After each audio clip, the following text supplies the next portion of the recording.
On December 29, 1989, the Nikkei 225 hit 38,915. Japanese real estate was valued so high that the grounds of the Imperial Palace in Tokyo were theoretically worth more than all of California. Sony bought Columbia Pictures. Mitsubishi bought Rockefeller Center. Japanese banks were the 10 largest in the world. American business schools taught case studies on Japanese management. The book, Japan as Number One, wasn't controversial. It was conventional wisdom. 35 years later, the Nikkei finally returned to that 1989 peak in 2024. 35 years. An entire generation lived their whole adult lives in an economy that went nowhere. Japan's working-age population shrank by 15 million people. The country went from predicting it would overtake America to wondering if it would become irrelevant. But here's the thing that should terrify anyone watching China's property bubble right now, or looking at Western asset prices, or thinking about where America's stock market is heading. Japan didn't recover because Japan did everything right. They cut interest rates to zero. They spent trillions on stimulus. They had high savings rates, excellent infrastructure, advanced technology,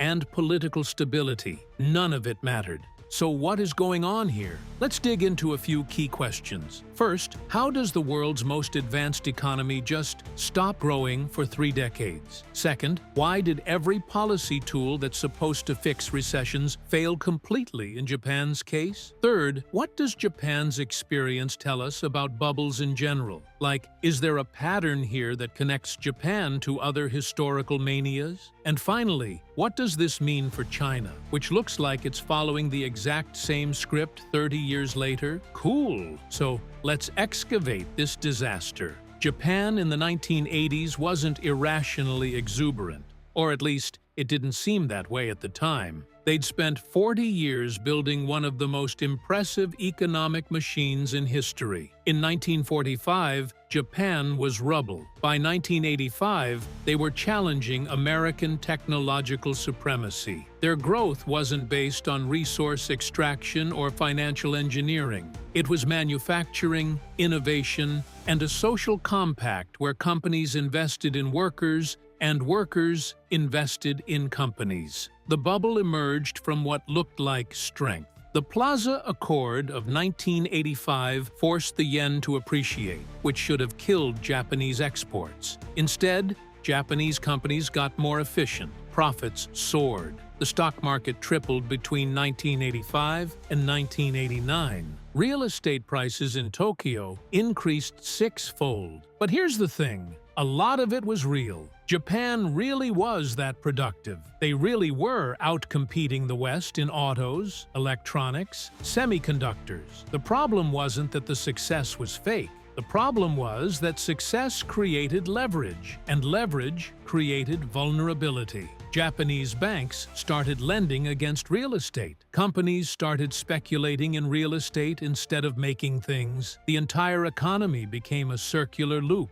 Rising stock prices made companies richer, which let them borrow more, which they used to buy real estate, which pushed up real estate prices, which made banks willing to lend more against that real estate. As long as prices kept rising, everyone was solvent. The moment they stopped rising, everyone was broke. By 1989, Japanese banks had lent out roughly 100% of GDP in real estate loans. For context, U.S. banks in 2007, right before the subprime crisis, had lent about 50% of GDP in mortgage loans. Japan's banks were twice as leveraged into real estate as America was before the worst financial crisis since the Depression. When the Bank of Japan raised interest rates in 1990 to cool the bubble, the whole thing collapsed. The Nikkei lost 60% in 3 years. Real estate prices fell 80% over the next decade.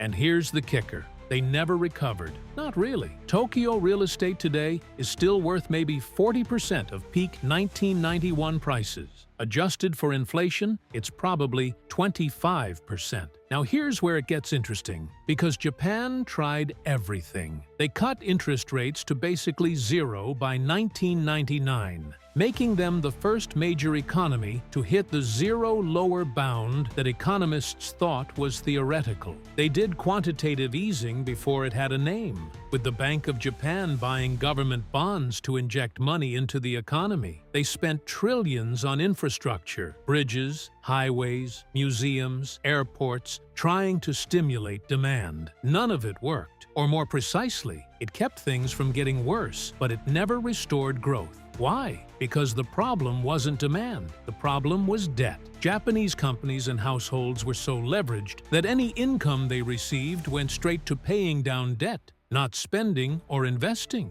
Economists call this a balance sheet recession. When everyone is trying to save and deleverage at the same time, no amount of stimulus creates growth because nobody wants to borrow and spend. The government tried to fix this by keeping zombie companies alive.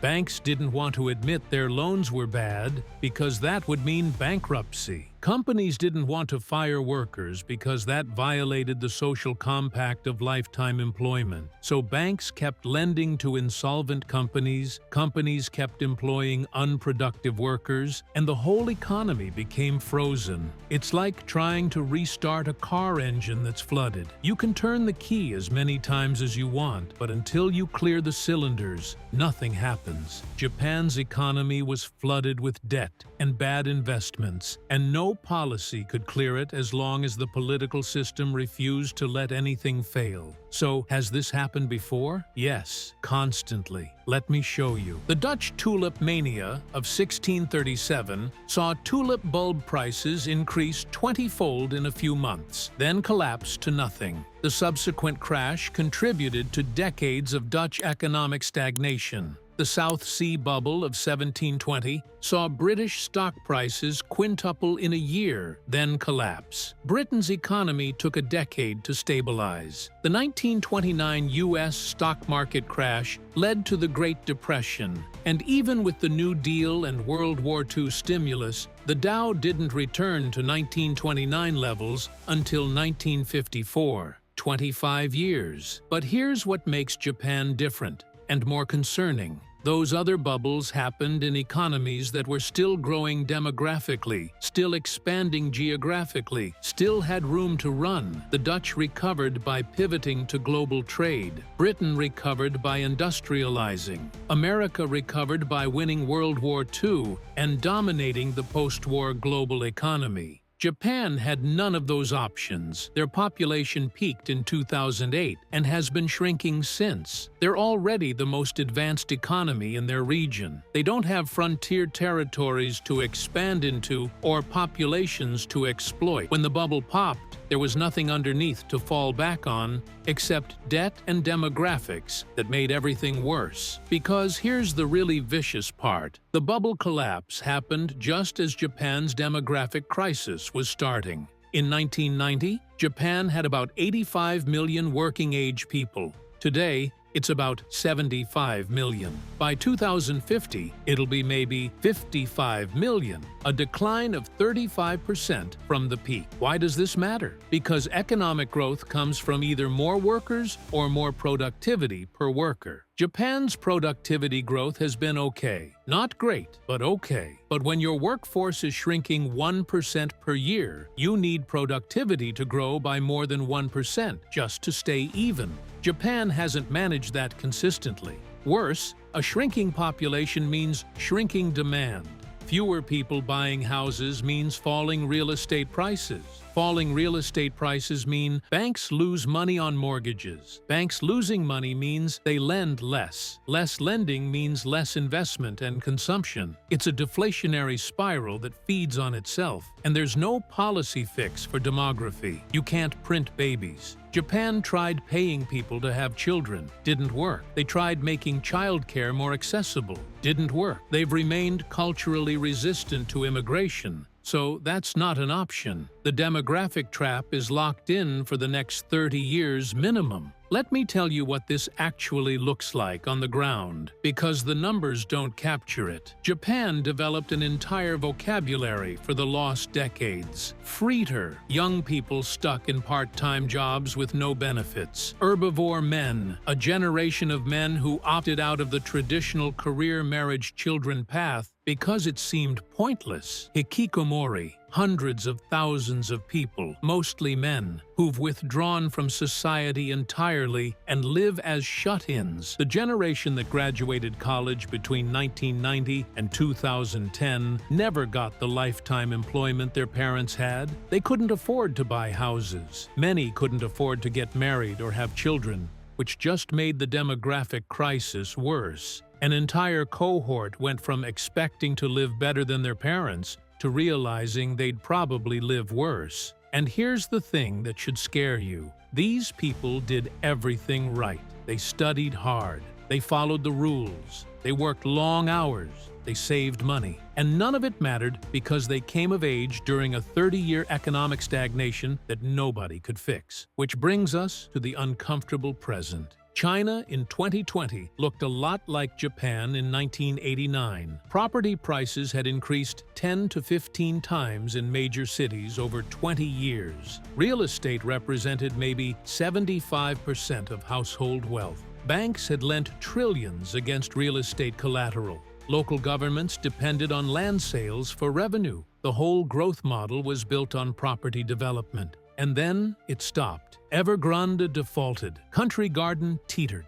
Property sales fell 30 to 40%. Prices started dropping in major cities. Xi Jinping's government tried stimulus. Didn't work. They tried cutting rates. Didn't work. They tried telling people to spend money. Nobody listened because everyone's wealth was in apartments that were losing value. China today has the same problem Japan had in 1990. Too much debt, too much real estate, and a demographic crisis that makes recovery nearly impossible. China's working-age population peaked in 2015 and is projected to fall by 200 million people by 2050, roughly the entire population of Japan disappearing from the workforce. The pattern suggests China is about to have its lost decades. Maybe they'll handle it better than Japan did. Maybe their authoritarian system allows for more radical solutions, or maybe the authoritarian system makes it worse because they can't admit the problem and make necessary reforms. But the archaeological evidence from Japan suggests that once you combine a burst asset bubble,